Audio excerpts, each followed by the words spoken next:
अऊज़ु बिल्लाहि मिनश्शैतानिर्रजीम। बिस्मिल्लाहिर्रहमानिर्रहीम।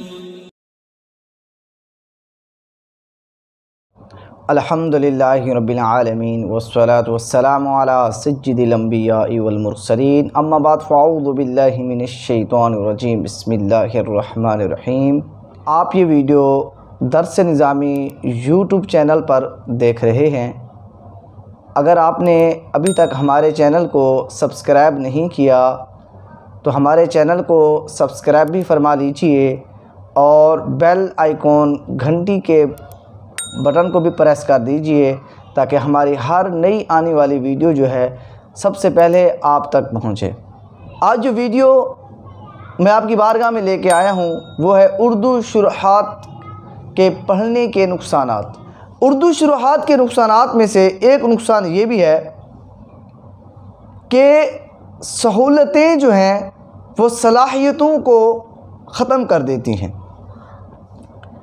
आपके अंदर जो सलाहियत पैदा होनी थी तो वो सलाहियत जो है वो उर्दू शरह किताब ने आकर आपकी उस सलाहियत को क्या कर देगी, दफन कर देगी। वो जो पैदा होने वाली थी वो क्या है, वो सलाहियत क्या हो जाएगी, आपकी दफन हो जाएगी।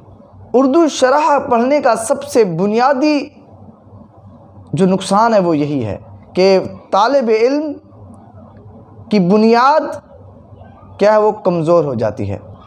उसकी जो सलाहियत है, हर उस्ताद मेहनत करवाता है और तैयारी करके आता है ताकि मेरा बच्चा अच्छा मुदर्रिस बने, और उस तालिब इल्म के अंदर जो सलाहियतें होती हैं वो एक उस्ताद उजागर करने की कोशिश करता है। ये सहूलतें जो होती हैं वो सलाहियतों को ख़त्म कर देती हैं। साफ ज़ाहिर है जब एक उस्ताद पढ़ाएगा और हमारे पास जो है वो उर्दू शरह रखी है तो हम उस पर इतनी मेहनत नहीं करेंगे, हम उस उर्दू शरह से तैयार करके उस्ताद सबको सबक सुना देंगे।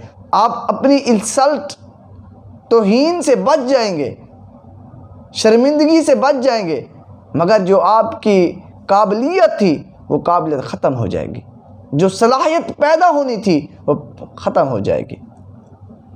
अंदाज़े तदरीस, तफ़हीम व तकल्लुम। तालिब इल्म जब अपने उस्ताद के सामने बैठता है तो वो अंदाज़े तदरीस, तफ़हीम व तकल्लुम अपने उस्ताद से सीखता है और ये पिक करता है कि मेरा उस्ताद कैसे पढ़ाता है, इस फ़न को कैसे पढ़ा रहा है, इस फ़न को उस्ताद साहब ने किस तरह आसान अंदाज में समझाया। यूँ तालिब इल्म के अंदर अंदाज़े तदरीस हो या तफ़हीम व तकल्लुम, वो सिर्फ़ और सिर्फ अपने उस्ताद साहब से समझ सकता है और अपने असातिज़े किराम से ही समझता है, उन्हीं को फॉलो करता है।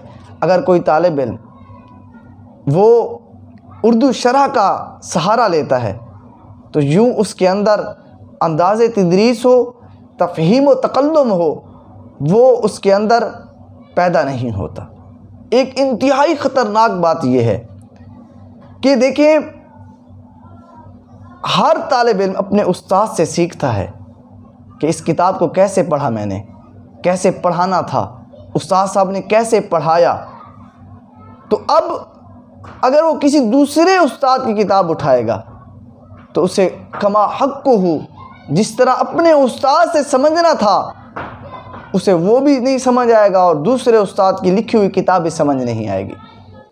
इसका अंदाज़ा अगर आपने लगाना है तो यूँ लगा लें कि अगर एक तालिब इल्म एक जामिया से, एक मदरसे से दूसरे मदरसे में तबादला लेकर जाता है तो उसे कई हफ्ते लग जाते हैं उस्ताद साहब को समझते समझते, क्योंकि उसने उस किताब को एक उस्ताद से पहले पढ़ कर आया हुआ होता है और उसे दूसरे उस्ताद जब पढ़ाता है तो उसे समझ में नहीं आता, काफ़ी देर लग जाती है, कई महीने भी लग जाते हैं। और यूँ तालिब इल्म फिर दोबारा उसी जामिया में, उसी मदरसे में जाने का ख्वाहिशमंद होता है। क्यों होता है? क्योंकि वो कहता है कि उस्ताद साहब मुझे समझ नहीं आ रही। यही वजह है कि तालिब इल्म हमेशा अपने उस्ताद से सीखता है। अंदाज़े तदरीस हो, अफ़हाम व तफ़हीम हो, गुफ्तगू तकल्लुम का अंदाज़ हो और उस फ़न की कितनी गहराई है, उस फ़न के अंदर किस तरह का मलका पैदा होना चाहिए, वो सिर्फ़ और सिर्फ अपने उस्ताद से सीखता है। तो यूँ अगर वो उर्दू शरह का सहारा लेगा तो यूँ उसे उस उर्दू शरह की भी समझ नहीं आएगी और यूँ अपने उस्ताद साहब की भी समझ नहीं आएगी। उर्दू शरह का एक नुकसान ये भी है कि उसकी तवज्जो, उसका ध्यान, इन्हिमाक फी सबक, वो क्या हो जाता है, ख़त्म हो जाता है। अरबी इबारत के अंदर जो उसकी कमज़ोरी पहले थी वही बरकरार रहती है। क्यों? क्योंकि उसने कभी अरबी तो किताब पढ़ी है मगर अरबी इबारत को अरबी तरीके से हल करने की कोशिश भी नहीं की। उसने तो उर्दू शरह का सहारा लिया और उसे उठाकर पढ़ता रहा। यूँ तालिब इल्म के अंदर जो अरबी महारत थी वो क्या है, ख़त्म हो जाती है। उसके अंदर वो अरबी इबारत को हल करने की सलाहियत जो है वो पैदा नहीं होती। और अरबी अल्फाज का जो ज़ख़ीरा है वो भी तालिब इल्म के हाथ में नहीं आता। यूँ वो कोरे का कोरा रहता है। तलबा किराम अपने असातिज़े किराम को पिक करते हैं। मैं कहता हूँ 4 साल गुजर जाने के बाद भी फिर भी जब वो किताब को उठाते हैं उन्हें महसूस होता है कि ऐसे लग रहा है गोया कि हम उस्ताद साहब के सामने बैठे हैं। ये बुनियादी एक नुकसान ये भी है कि उस तालिब इल्म अपने उस्ताद को के लेक्चर को, उस किताब के फ़न को क्या है वो भूल जाता है जब वो उर्दू शरह अपने हाथ में उठा लेता है। आपकी इबारत, आपका सरफ़ी नाहवी गुफ्तगू,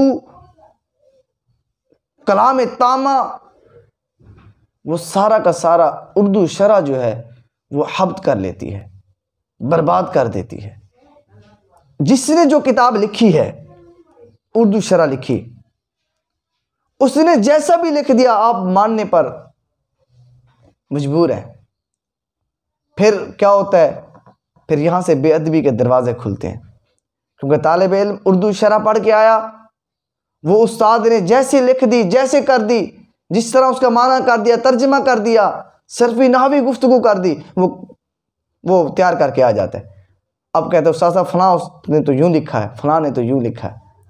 और यूँ तालिब इल्म के दिल के अंदर एक उस्ताद साहब की कदर व मंजिलत क्या है वो कम होना शुरू हो जाती है और ख़ुद एतमादी ख़त्म हो जाती है। अगर ख़ुद एतमादी बहाल रखनी है, एहसास कमतरी को ख़त्म करना है, तो अरबी किताब की अरबी शरह को उठाएं। किसी भी कोई किताब हो, कोई फ़न हो, उसके हाशिए को आप हल करें। तालिब इल्म के अंदर जब वो उर्दू शरह को हाथ में लेता है, तहकीक करने का जज्बा ये ख़त्म हो जाता है। वो पकी पकाई पर रहता है और बस उधर से देख लिया, पढ़ लिया, सुना दिया। तहकीक करने का जो मादा उसके अंदर पैदा होना था वो क्या है, वो ख़त्म हो जाता है। और फिर जैसे मैं पहले बयान कर चुका हूँ कि उसके अंदर अल्फाज का ज़ख़ीरा, अरबी अल्फाज का ज़ख़ीरा, तर्जमा, माना, वो क्या है, वो ख़त्म हो जाता है।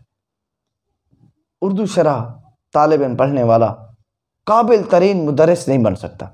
याद रखिए, जो तलबा किराम उर्दू शरह पढ़ते हैं, फिर जब दौर हदीस पढ़ लेते हैं और फिर जब तदरीस की तरफ आते हैं, फिर कोरे के कोरे होते हैं। कहते हैं यार मुझे तो सर्फ नहीं आती, मुझे तो नहव नहीं आती। क्यों? क्योंकि उसने शुरू से ही उर्दू शुरुआत का सहारा लिया। एक उस्ताद ही उस फ़न को, फ़न का अंदाज समझाता है कि इस फ़न को हमने कैसे हासिल करना है, फ़न के अंदर किस तरह हमने महारत तामा को हासिल करना है। और वो उस्ताद ही उस फ़न को एक पानी के अंदर घोल कर आपको पिला देता है। अगर आपने उर्दू शरह का सहारा लिया, वो फ़न आप नहीं सीख पाएंगे। उस फ़न के अंदर आप कोरे के कोरे होंगे। आपके अंदर जो नुक्तादानी है, तिलाश करने का जो मादा है, ख़त्म हो जाएगा। हमारे होना तो ये चाहिए कि ऊला से ही, तर्जुमे कुरान से ही तालिब इल्म मुंजिद को अपना साथी बना ले, मुंजिद से माना देखे। यूँ उसके अंदर अरबी अल्फाज का ज़ख़ीरा होने के साथ साथ उसे अरबी को हल करने का तरीका भी आ जाएगा। असल मतन और नफ्स मसला सिर्फ उस्ताद ही समझा सकता है। यकीन माने ऐसी कई इबारतें हैं कि पढ़ लेने के बाद उर्दू शरा पढ़ने के बावजूद भी समझ नहीं आती, और वो सिर्फ और सिर्फ उस्ताद समझा सकता है। ये एक मिसाल जो मैंने दी है ना कि नफ्स मसला और असल मतन जो है वो सिर्फ उस्ताद ही समझा सकता है। आप जितनी उर्दू शुरुआत पढ़ लें, क्यों कहते हैं कि हर काम का एक उस्ताद हो। उस्ताद के बगैर काम नहीं हो सकता, कि हर काम का एक उस्ताद है। जिस तरह बगैर उस्ताद के कोई बंदा काम नहीं सीख सकता, इसीलिए प्यारे तलबा किराम, आप दर्स से निज़ामी कर रहे हैं, आप आलिम दीन बन रहे हैं। आपको चाहिए जो मकसद आप लेकर आए थे जामिया के अंदर कि मैं आलिम बनूं, मैं अच्छा मुदर्रिस बनूं। मेरे उस्ताद साहब उस्तादुल उलमा हज़रत अल्लामा मौलाना ज़रीफ़ अल मदनी अत्तारी ज़ीदा मजदहू उस्ताद साहब फरमाया करते थे, अब भी मसनद तदरीस पे फायज़ हैं, पढ़ा रहे हैं। वो उस्ताद साहब फरमाया करते थे कि बेटा आप सबक को इस तरह याद करो कि गोया कि कल आपने आकर पढ़ाना है। ये तालिब इल्म काश के ये जज्बा तालिब इल्म के अंदर आ जाए कि मैंने इस सबक को कल आके पढ़ाना है, कुछ भी हो जाए मैंने पढ़ाना है। अगर वो तालिब इल्म ये समझ जाए कि यार मैंने इस सबक को ऐसे याद करना है, कल मैंने आके पढ़ाना है, यकीन माने वो उर्दू शरा को भूल जाएगा। ऐ मेरे तलबा किराम, आप भूल जाएं कि इस किताब की कोई उर्दू शरा है भी कि नहीं, गोया कि है ही नहीं। आप सिर्फ और सिर्फ उस्ताद को फॉलो करें, उस किताब का अरबी हाशिया जो नीचे दर्ज है उसको फॉलो करें, मुंजिद का सहारा लें, बड़े जो तलबा किराम हैं उनको देखें, उनको टच करें। इंशाअल्लाह अज़्ज़ वजल आप यकीन माने बड़े काबिल मुदर्रिस तैयार होंगे। प्यारे तलबा किराम, मेरी गुजारिश है, मेरी अर्ज़ है, मेरी मदनी इल्तिजा है, बराए करम जब तक आप तालिब इल्म हैं, तालिब इल्मी का दौर है, बराए करम अब उर्दू शरह को उठाएँ नहीं। व आखिर दावा अनिल हम्दुलिल्लाहि रब्बिल आलमीन। अस्सलामु अलैकुम व रहमतुल्लाहि व बरकातुहू।